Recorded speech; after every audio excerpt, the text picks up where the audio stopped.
Levon Aronian here, the winner of today's really important game against Nodirbek Abdusattorov. Congratulations, Levon. We were talking about it with Yasser all the way now, and we thought that actually it was really the game without any mistake, like really the one which just you crushed actually your opponent. Are you happy with the result? Yeah, of course. I'm very happy, but to say that there were not many mistakes, I mean, there were many mistakes Still?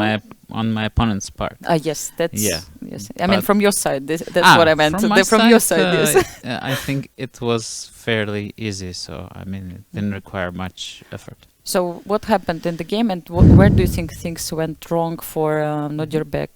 So it was the Sicilian Dragon. Mm-hmm. The rare guest nowadays. That's what Yasser said, even though he was happy to see it on the board. Yes, it's an interesting opening, and generally I think it's a good idea to play some openings that people forgot. What about you? Have you remembered anything?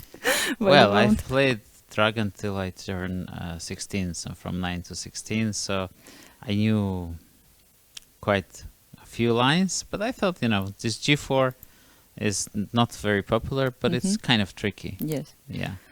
And I'm not sure that my opponent was aware of this move. So what about h5? I mean, we were a bit surprised and thought that this move is very, very responsible in a way. Yeah, what I was thinking that if he really wanted to play with h5, he could wait, because I'm going to play h4 anyway. And then he might get what he wants with h5 and knight d8. It would make more sense if he would play something like bishop d7, I guess. But I think the main line is bishop e6. I've played like this with black and I've lost badly, as I remember. But it's not an easy line. I think black has to be very cautious and has to play precisely to equalize. Yeah. And after h5, g5... You played it actually so quickly. We were still checking other opportunities, or you knew everything at this moment? No, I didn't know everything, but I know that there is a line where black doesn't castle early on. And he's kind of waiting. For example, here, sometimes I've played like this myself. Something like this. And you're kind of waiting for g4, then to play knight h7, knight f8, knight e6. So it's not a good line. I've lost that game. Also, now I know why you gave up playing. So, but here I thought, g5 looks natural. I'm gaining space, and dragon is not really about mating your opponent, but more about getting the central squares. And this move, is really good, contributing to that. Because if black goes knight d7, long castle, knight e5, just bishop e2, it's not clear where all this is going, because knight a5 is easily met by b3. And then f4 is coming, and it's rather unpleasant for black. He just lost too much time just to provoke b3, but b3 is not such a big deal. So he went knight e8, castle, and queen a5. Yeah, here, of course, I thought for some time. I saw that this endgame is slightly better for me. But, of course, I could play something more ambitious, something like king b1. But then I thought to myself... But can he take on g5 now after knight d4? Yeah, I saw that. Estimate it. But I thought it might be very dangerous for black because of bishop c4. I see. This rook g1 might come. This might be not easy for black to play. Okay. But I just thought, why should I avoid some endgame? It's an easy play for me. Well, Yasser also thought that maybe you wanted to exchange this good bishop, and then he might not feel comfortable playing without it. No, honestly, Nodirbek is such a creative player that I thought that he just wants to play queen d8. I thought that then to play with bishop e6. Bishop c3 really surprised me, because it's not in his style to play passively. And here I thought that his main point is to play knight d4, bishop g2, and b6, taking into account that knight c4 is not good at this moment because of bishop e6. I mean, black, I think, manages to create some counterplay, so therefore I have to exchange the knights, and it's a tiny bit better for me, but I thought that this is what he wanted to play, just to kind of solidly shuffle the pieces, maybe put the bishop on b7, b5, a6, and then it's kind of solid because it's not so easy for me to break through. Obviously, white is slightly better. Obviously, it's very easy for white to play, but it's not the end of the world. And f6 was, of course, a big mistake. What I think happened that Nodirbek forgot that I can play bishop h6, or he simply underestimated that he has too many weaknesses. He's not in time to bring his bishop to f7. Yes, he was suggesting maybe first to take on a5 and then to play f6 or something like that. Let's say to keep c file for counterplay later on for the rook. Oh, like this? Yes, like he was not pleased with the idea to have this pawn structure. He wanted to keep the... I am generally very skeptical about f6. Okay, at all.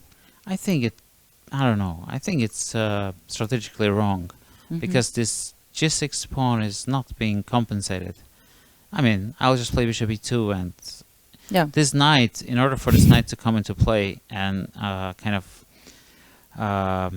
target the f3 pawn, I mean, it's too many moves. And then I'll slowly play f4. No, I think that's a wrong idea. Okay. So it was better just to keep knight d4, knight d4. I see. And later on, it seems like... the position is horrendously bad, Pawn was falling, and actually all his pieces were at the last rank. We noticed that everybody came back. Yeah, and here, I mean, I had so many nice options. I could even play if I wanted to a4. Because this bishop e2 is not really a threat. I saw this. I just take. And take rook d2, and then rook g2. And rook f2. Yeah, but then I just thought, okay, I'll just double and just take it. There was a little trap at this moment, actually. It was kind of cute. We were sure about it. Yes. That you have some tricks here. No, because I saw that it feels like bishop h6 is mating. But it's not, actually, because there's knight f6. It's very beautiful. And e6. And he's defending, yes? Yeah. Wow, so you cannot... Yes, he takes on f5. And rook e5 is there. Otherwise, of course, bishop h6 looks like an immediately crushing move. But and there was no other consequences? Yes, like something... I calculated, but I didn't find it here, actually. Like after you said bishop b6, knight e5, any checks and here? Knight f6. I mean, knight f6, yes.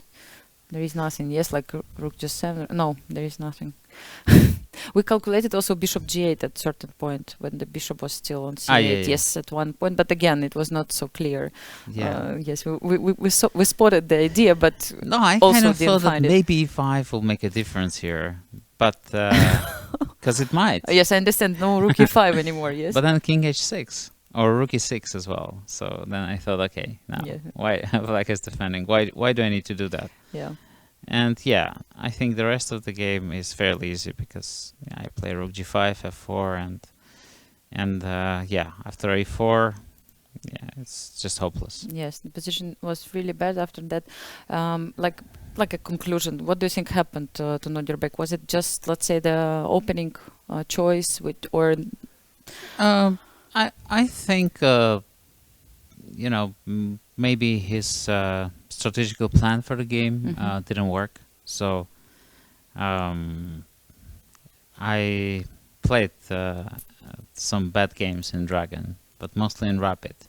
And sometimes people, mix up the Rapid and the Classical.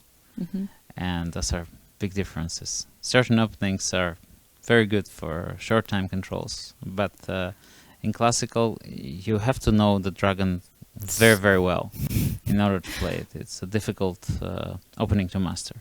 Yeah, but now actually 2.5 points out of 3. Okay, we still have some games, but at the moment you are the leader. How do you feel? I feel great. I'm very happy here. I was really looking forward to this tournament, so far I'm enjoying myself a lot. Yeah. And I also have one secret, so I'm watching those extremely depressive series. Which one? It's German series from 79. Berlin Alexanderplatz. And they're so depressing that when I come to the game, I'm just super happy. So that it's over, yeah, that you don't need to watch it. So you take a break from the series right now, yes? Yeah, well, they're long. They're like 1 hour each episode, and there are 14 episodes. But so it's kind of a descent to hell in the 20s. So whenever I come to the game, everything is so wonderful, and we're not in 20s anymore. Yes, and we are in the beautiful hotel, Hyatt. Everything is perfect. Oh, actually, I made a mistake. We are in 20s, but in Yes. good 20s. Exactly. Yes, so I cannot take more time from your, series. So obviously you're running now to your room. Thank you so much, Levon. Thank you. All the best in the next games, and enjoy the moment, and have a good games. Thank you very much. Thank you.